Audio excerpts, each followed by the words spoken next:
Hello, Clay County. John Ward, Director of Emergency Management here in Clay County. We're going to continue on with our preparedness videos, and today we're going to talk about a family preparedness kit. Now's the time to make that family plan and build that disaster kit. Remember, when we build that disaster kit, we want to build it for 7 days per person at a minimum.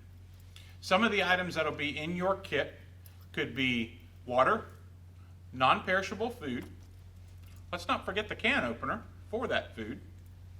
Paper plates, utensils, batteries, flashlights, medications if we're on medications, wet wipes, maybe a change of clothing, rain gear, blankets, specialty items for our infants and our elderly population.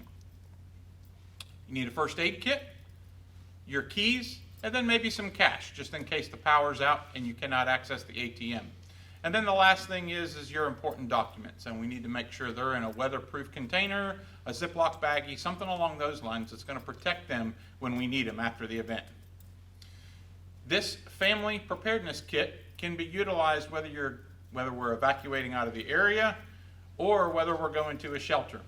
Clay County will have general population shelters that we will open up when we partner with our school district partners.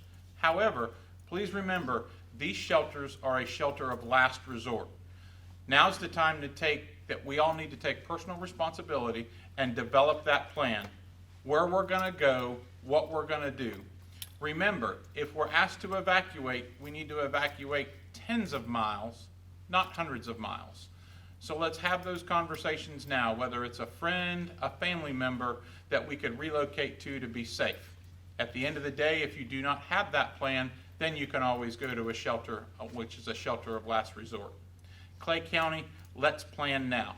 For further information, please go to alert.claycountygov.com for all your family preparedness information. Clay County, thank you.